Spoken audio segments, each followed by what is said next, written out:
এই সমস্ত ফিতনায় পড়ে আস্তে আস্তে কাটতে কাটতে কাটতে কাটতে সংকীর্ণ করতে করতে আমরা একেবারে যেন কেমন হয়ে গিয়েছি। প্যারে হাজির আসুন সামনে যাই। নবী করিম সাল্লাল্লাহু আলাইহি ওয়াসাল্লাম ফরজ, সুন্নাত, নফল, ওয়াজিব, মুস্তাহাবের পাশাপাশি এত অতিরিক্ত সালাত আদায় করতেন যে সাহাবায়ে কেরাম নবী করিম সাল্লাল্লাহু আলাইহি ওয়াসাল্লামের পা মুবারককে ফুলে যেতে দেখেছেন। জোরে বলুন সুবহানাল্লাহ। এত অধিক সালাতে দাঁড়িয়ে থাকতেন যে নবী করিম সাল্লাল্লাহু আলাইহি ওয়াসাল্লামের পা মুবারক ফুলে যাইতো, আর আমরা তাড়াহুড়া করে কোন রকম 2-4 রাকাত পড়ে চলে যাইতে পারলেই বাঁচি। তাহলে কিভাবে আমরা প্রমোশন লাভ করব? আসুন নবী করিম সাল্লাল্লাহু আলাইহি ওয়াসাল্লামের সেই আদর্শ থেকে আমরা শিক্ষা গ্রহণ করি। ফজর, যোহর, আসর, মাগরিব, ইশা শুধুমাত্র এই 5 ওয়াক্ত নয়, এর ভিতরে ফরজ রয়েছে, সুন্নত রয়েছে, মুআক্কাদ, আবার জায়েদাত, নফল রয়েছে, ওয়াজিব রয়েছে। এই সব নামাজগুলো আদায়ের পাশাপাশি আরো কিছু অতিরিক্ত নামাজ আমাদের আদায় করা উচিত। আউলিয়া কেরামের জীবন আদর্শ থেকে যেটা আমরা পেয়েছি, মাগরিবের পরে তারা আওয়াবিন পড়েছেন, গভীর রজনীতে তাহাজ্জুদ আদায় করেছেন, ফজরের পরে সূর্য উদয় হয়ে গেলে ইশরাক পড়েছেন, আর একটু সূর্য গরম হয়ে গেলে চাশ পড়েছেন, আর একটু দেরিতে যোহরের আগে জাওয়াল পড়েছেন। ইশরাক, জাওয়াল, আওয়াবিন, চাশ, তাহাজ্জুদ, অতিরিক্ত আরো 5 ওয়াক্ত সালাত আদায় করার কারণে, মেহনত করার কারণে পর্যায়ক্রমে আল্লাহ রাব্বুল আলামিন আউলিয়া কেরামকে প্রমোশন দিয়ে নিজেদেরকে আউলিয়া কেরামকে পৃথিবীর উপরে প্রতিনিধিত্ব করার ক্ষমতা দিয়েছেন। জোরে বলুন সুবহানাল্লাহ। এবার আসুন সামনে যাই। আউলিয়া কেরাম যখন মেহনত করতে করতে ফরজ, যোহর, ফজর, যোহর, আসর, মাগরিব, ইশা নয়, এর পাশাপাশি ইশরাক, জাওয়াল, আওয়াবিন, চাশ, তাহাজ্জুদ এভাবেই যখন মেহনত করেছেন, জিকির, আজকার, দোয়া, দরুদ, মুরাকাবা, মুশাহাদা যখন করেছেন, পর্যায়ক্রমে আল্লাহ রাব্বুল আলামিন তাদেরকে প্রমোশন দিয়েছেন। এমন প্রমোশন আল্লাহ রাব্বুল আলামিন তাদেরকে পৃথিবীবাসীর জন্য প্রতিনিধি বানিয়েছেন। জোরে বলুন সুবহানাল্লাহ। এবার আসুন, আপনি আমি যদি প্রমোশন পেতে চাই তাহলে তো অবশ্যই আমাদেরকে 5 ওয়াক্ত সালাতের পাশাপাশি আরো এই জাতীয় নফল সালাত আদায় করা লাগবে। আমাদেরকে তাসবিহ, তাহলিল, জিকির, আজকার করা লাগবে। আমাদেরকে বেশি বেশি কোরআন তেলাওয়াত করা লাগবে। আমাদেরকে বেশি বেশি দান সাদকা করা লাগবে, ইস্তিগফার করা লাগবে। আমাদেরকে এরকম উত্তম উত্তম ভালো ভালো দিন, মহিমান্বিত দিন এবং রজনীগুলোতে দুনিয়াবি ব্যস্ততা থেকে ফারেগ হয়ে মসজিদে আসা লাগবে কি লাগবে না? কথা বল লাগবে?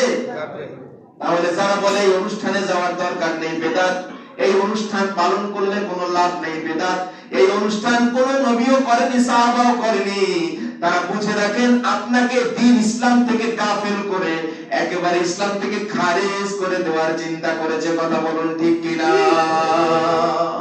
পয়েন্টটা কোথায় খেয়াল করুন। আপনি আমি যখন এই সমস্ত বক্তাদের আলোচনা শুনবো, তখন আমি নফল ছেড়ে দেব, তাহাজ্জুদ ছেড়ে দেব, আমি অতিরিক্ত নামাজ আদায় ছেড়ে দেব, আমি ভালো পোশাক, ভালো আচরণ ছেড়ে দেব, কোরআন তেলাওয়াত ছেড়ে দেব, মহিমান্বিত দিবস এবং রজনীগুলো ছেড়ে দেব।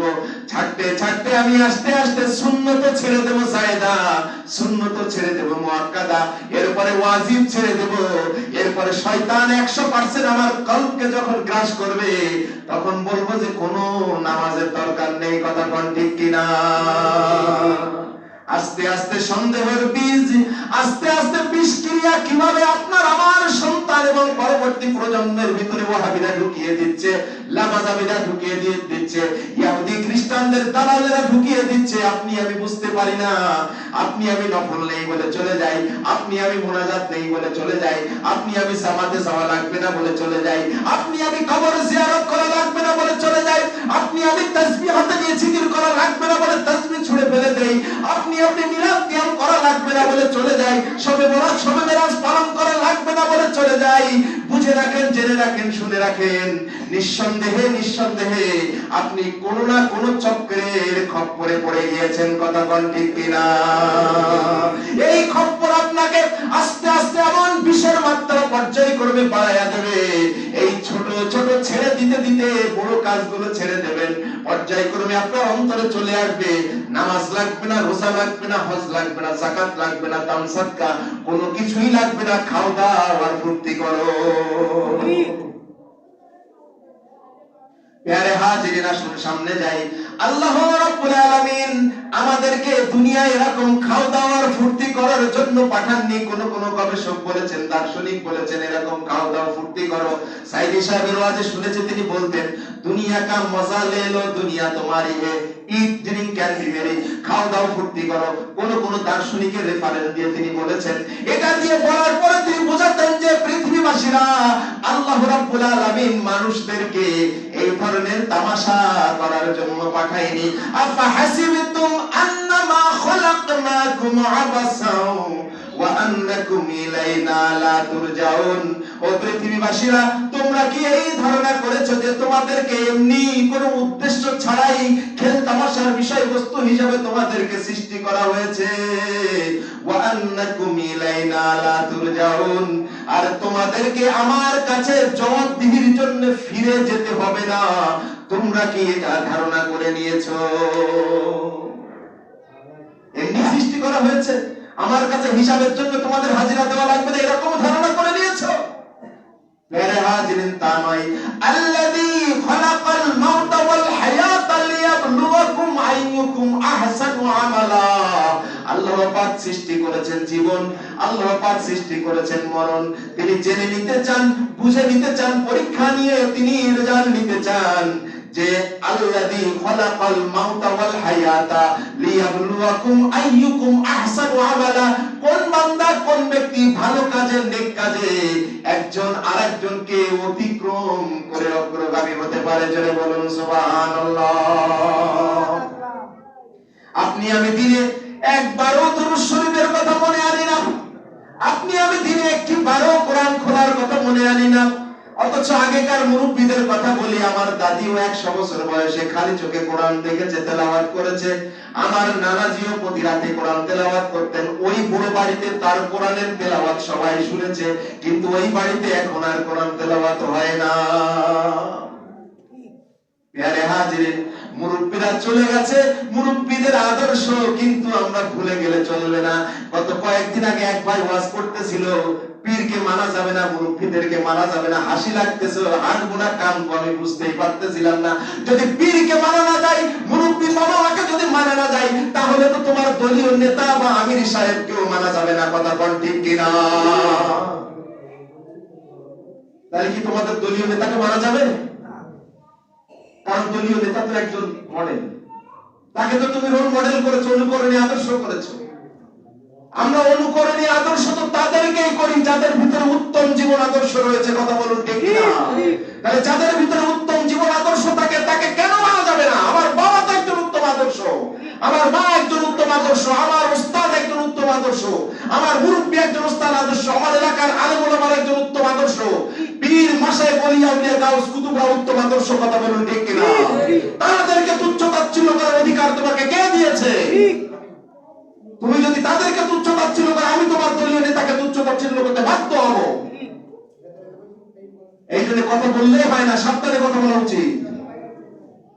6 শ্রেণীর দাবিদারি করা ওয়াজিব এবং ফরজ। আমি ইমাম সাহেব কয়েকদিন দেখাচ্ছিলাম ওই আলোচনার পরে, শুধুমাত্র আল্লাহর আনুগত্য নয়, আল্লাহ রাব্বুল আলামিনের নির্দেশ মোতাবেক বশির হুজুর আলিফ লাম মিম পারা 189 পৃষ্ঠার ভিতরে লিখেছেন 6 শ্রেণীর তাবেদারি করা ফরজ এবং কোন কোন ক্ষেত্রে ওয়াজিব।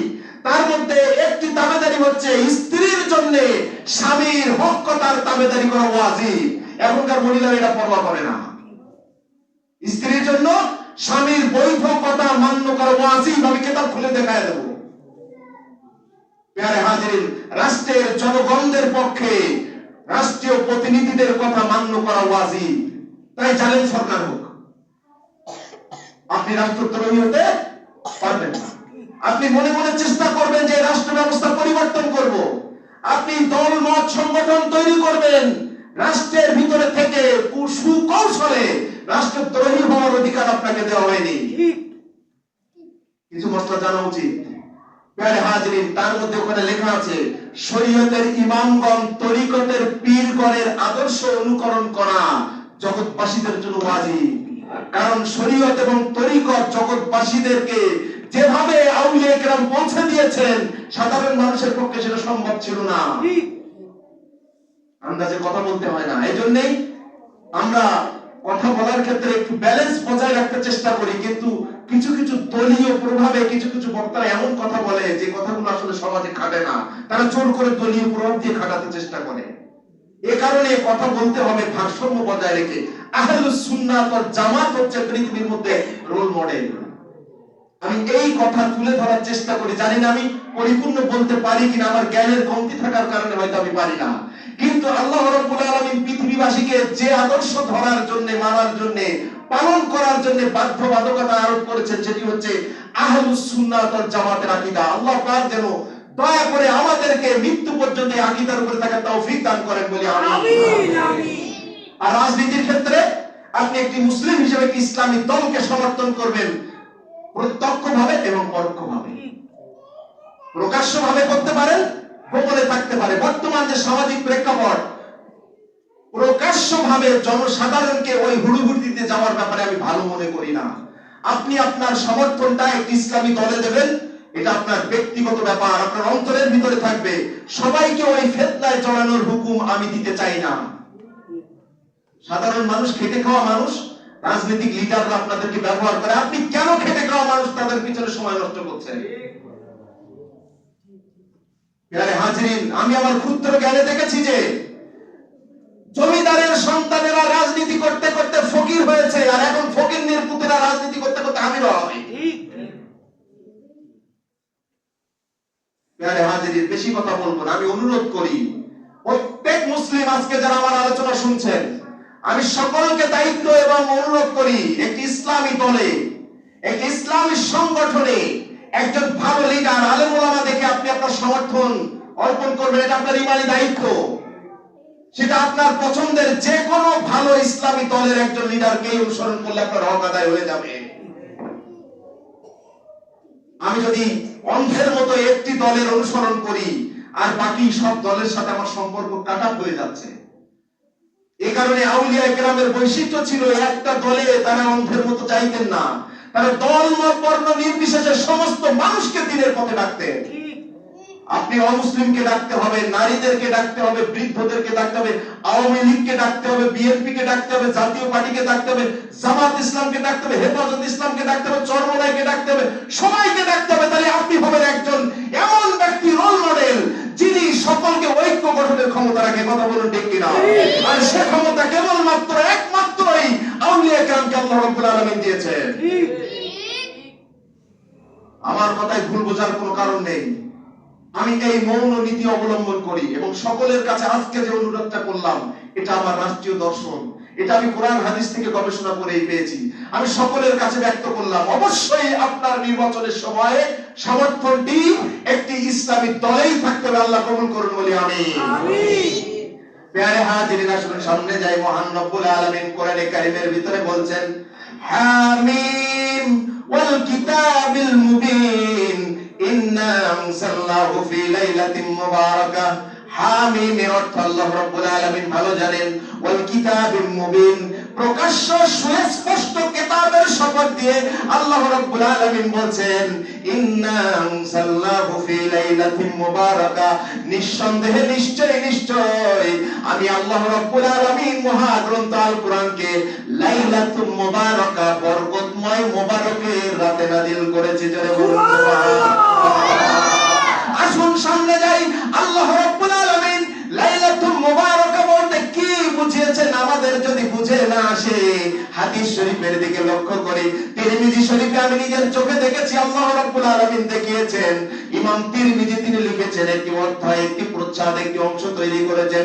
সেখানে তিনি লিখেছেন, বাবু মা জাআ ফি লাইলাতুম মুবারাকা, আই লাইলাতুন নিসফি মিন শাবান। অর্থাৎ লাইলাতুল মুবারাকা বলতে লাইলাতুন নিসফি মিন শাবান, শাবান মাসের মধ্যম তারিখ সম্পর্কে যে হাদিসগুলো এসেছে, ইমাম তিরমিজি সেগুলোকে একটি প্রচ্ছদে নিয়ে এসেছেন। যারা বলুন সুবহানাল্লাহ। নাম দিয়েছেন বাবু মা জাআ ফি লাইলাতুম মিন নিসফি মিন শাবান। এই বাবে লাইলাতুন নিসফি মিন শাবানের কথাগুলো ইনক্লুড করা হলো। জোরে বলুন সুবহানাল্লাহ। নবী করিম সাল্লাল্লাহু আলাইহি ওয়াসাল্লামের হাদিস শরীফের দিকে চলে যান। লাইলাতুল মুবারাকা বলতে নবী করিম সাল্লাল্লাহু আলাইহি ওয়াসাল্লাম বলেছেন লাইলাতুল মুবারাকা মিন নিসফি শাবান, শাবান মাসের মধ্যম রজনীকে লাইলাতুল মুবারাকা বলা হয়। জোরে বলুন সুবহানাল্লাহ। লাইলাতুল মুবারাকা নিসফু মিন শাবান, আরো একদিন পরে আগামী কাল দিবাগত রজনীতে। তবে আমরা এটাকে স্মরণ করে যে কোনো দিনে উৎসব করলে অবশ্যই আল্লাহ ফজিলতে ধন্য করবেন, বলে সুবহানাল্লাহ। এবার আসুন, নবী করিম সাল্লাল্লাহু আলাইহি ওয়াসাল্লাম যে কোরআনের ভাষা বলছে লাইলাতুল মুবারাকা, হাদিস শরীফ বলছে লাইলাতুল মুবারাকা নিসফি শাবান, শাবান মাসের 14 তারিখ দিবাগত মধ্যম রজনী। এর ব্যাখ্যার ভিতরে আমরা পাই লাইলাতুল মানে রজনী, মুবারাকা মানে বরকতময়, নিসফে শাবান মানে শাবানের মধ্যম রজনী। আর আমাদের এই অঞ্চলে, এই উপমহাদেশে যেহেতু ফার্সি ভাষার একটা বিরাট প্রভাব এবং প্রতিপত্তি ছিল, এই কারণে ফার্সিতে এটাকে বলা হয় লাইলাতুল মুবারাকাতে বলা হয়, ফার্সিতে সবে বরাত, ফার্সিতে এটাকে বলা হচ্ছে সব মানে রজনী, আর বরাত মানে বরকতময়।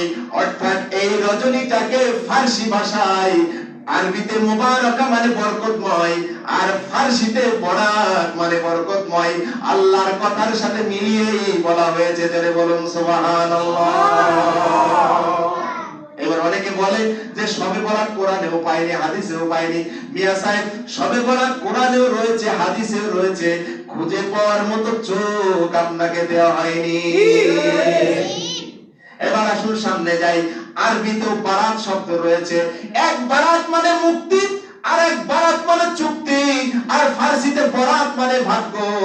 আল্লাহ রাব্বুল আলামিন কোরআনে কারিমে বরাত মানে মুক্তি আর বরাত মানে চুক্তি দিয়েছেন। অর্থাৎ এই রাত্রে আল্লাহ রাব্বুল আলামিন বান্দাদের জন্য একটি চুক্তিনামা তৈরির ঘোষণা করেন। এই চুক্তিনামায় যারা অন্তর্ভুক্ত হয়ে যায়, আল্লাহ রাব্বুল আলামিন তাদেরকে মুক্তি প্রাপ্তদের তালিকায় নাম লিখিয়ে দেন। তাফসীর হাদিস গবেষণা করে আমি পেয়েছি, এই যে শবে বরাতের রজনীতে আগামী 1 বছরের জীবিকা এবং আয়ু, আগামী 1 বছরের মানুষের হায়াত এবং তার রিজিক কি হবে, আল্লাহর পক্ষ থেকে নির্ধারিত ফেরেশতারা এটার তালিকা এই রাতেই খসড়া করে নেয়। জোরে বলুন সুবহানাল্লাহ। আপনাদের উদ্দেশ্যে আমি জানাতে চাই, গতকাল আমাদের এখানে সুন্দর একটা অনুষ্ঠান হলো। মুহাদ্দিস সাহেব প্রধান অতিথি হিসেবে এসেছিলেন। এই অনুষ্ঠানটা যে খানজিয়া 1 নম্বর ওয়ার্ডের শ্রমিক কল্যাণ ফেডারেশনের যুবক ভাইরা করেছে, ধন্যবাদ জানাই। শ্রমিক কল্যাণ ফেডারেশনের যুবক ভাইরা এই অনুষ্ঠানটা কিন্তু হঠাৎ করে একদিনে শেষ করতে পারেনি।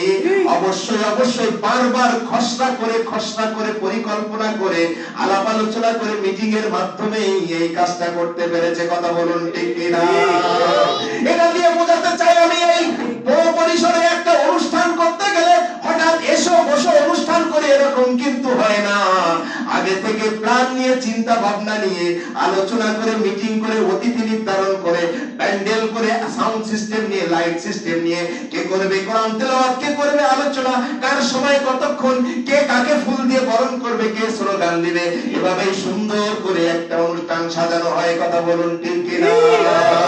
তাহলে এই অনুষ্ঠানটাই সুন্দর হয়। তাহলে যদি খলিল ভাই আমাকে ডাকে, মাওলানা আসেন কোরআন তেলাওয়াত করেন, আর সাথে সাথে কিন্তু একজন অতিথি বলল ভাই এভাবে কিন্তু কোরআন তেলাওয়াত হয় না, অবশ্যই মঞ্চে আলোচকের নাম বলা হবে, তারপরে তিনি আলোচনা করবেন। কথা বলুন ঠিক কিনা? এবার আসুন সামনে যাই। আল্লাহ রাব্বুল আলামিন তামাম জাহানের সমস্ত মাখলুকাতের জন্য আগামী 1 বছরের জীবিকা এবং আয়ু নির্ধারণ করবেন। হঠাৎ করে 1 সেকেন্ডে তিনি করতে চাইলে করতে পারেন, কিন্তু ফেরেশতা মণ্ডলীর কাছে দায়িত্ব দেন বলে এটা নিয়ে জল্পনা কল্পনা, ছাটকা পরিকল্পনা, এটার খসড়া দরকার, কিভাবে কি হবে না হবে, মিটিং মিছিলের দরকার রয়েছে বলে এই দিনে এটার খসড়া তৈরি করা হয়, আর সবে কদরের রাতে এটা ফাইনাল হয়ে যায়। জোরে কোন সুবহানাল্লাহ। ইন্না আনসালনাহু ফি লাইলাতিল কদর ওয়া মা আদরাকা মা লাইলাতুল কদর।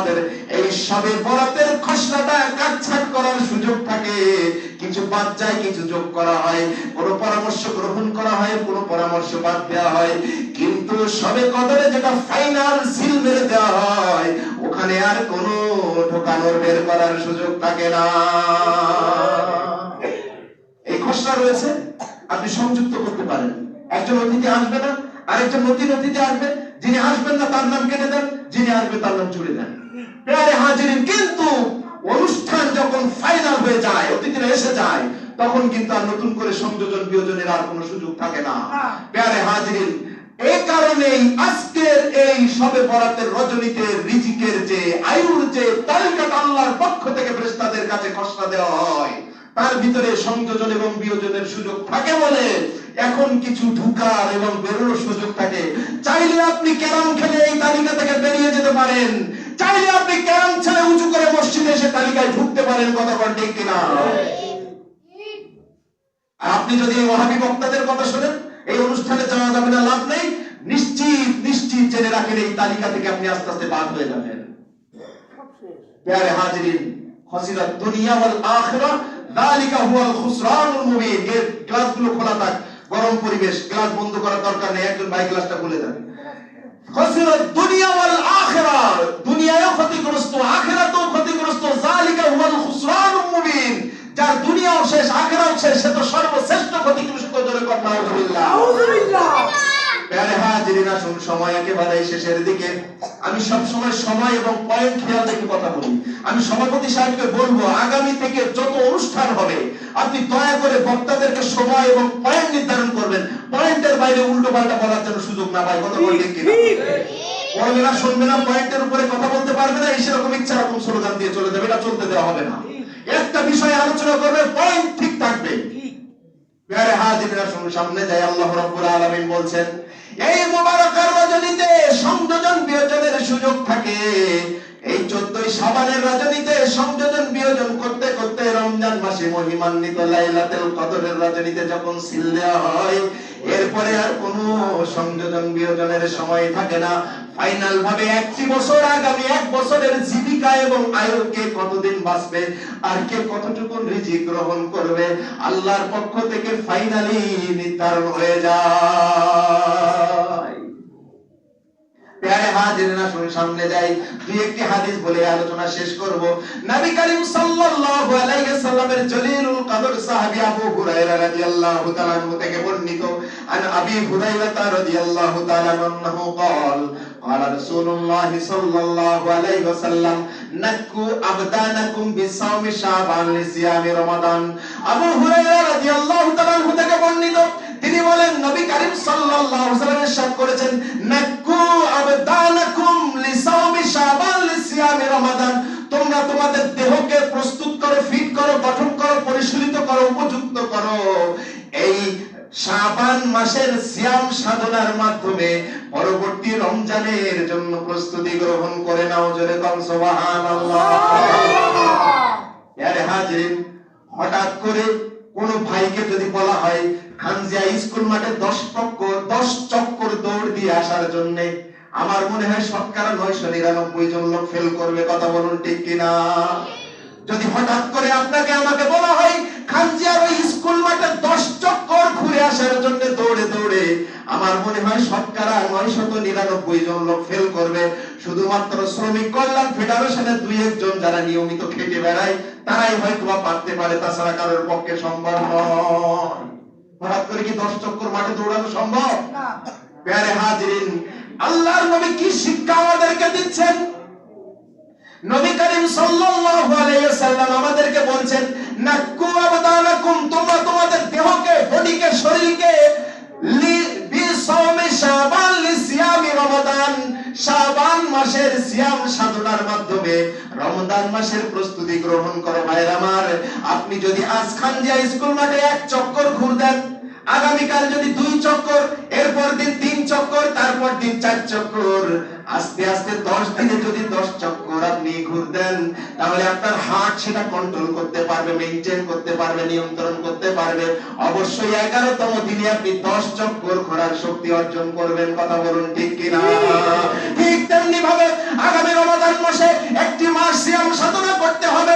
ইচ্ছা ইচ্ছাকৃত যদি একটি সিয়াম নষ্ট করেন অবশ্যই কাফারা আদায় করতে হবে, হয় গোলাম আজাদ করে দিতে হবে, কিন্তু গোলামের ব্যবসা তো এখন আর নাই, না হয় 60 জন মিসকিনকে দুবেলা পেট পূর্ণ করে খেতে দিতে হবে, সেই টাকা আপনার না থাকতে পারে, না হয় একাধারে 60টি সিয়াম সাধনা আদায় করে তার কাফারা আদায় করে দিতে হবে, আপনার পক্ষে সেটা সম্ভব নাও হতে পারে।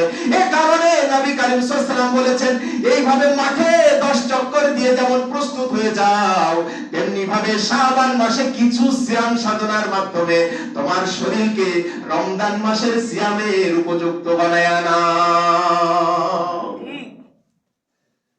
প্রিয় হাজিরিন, আসুন সামনে যাই।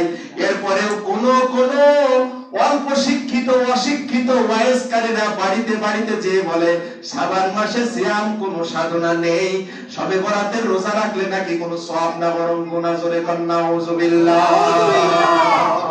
প্রিয় হাজিরিন, আসুন সামনে যাই। ওই আবু হুরায়রা রাদিয়াল্লাহু তাআলা আনহু قال رسول الله صلى الله عليه وسلم من صام ثلاث يوم في شهر شعبان غفر الله ما تقدم من ذنبه। নবী করিম সাল্লাল্লাহু আলাইহি ওয়াসাল্লাম বলেছেন, যে বান্দা এই শাবান মাসে তিনটি সিয়াম সাধনা করবে, কয়টি? তিনটি সালাসা ইয়ামিন, 3 দিন সিয়াম সাধনা করবে, গুফিরাল্লাহু মা তাকাদ্দামা মিন যামবিহি, আল্লাহ রাব্বুল আলামিন ওই 3টি সিয়াম সাধনাকারীর পিছনের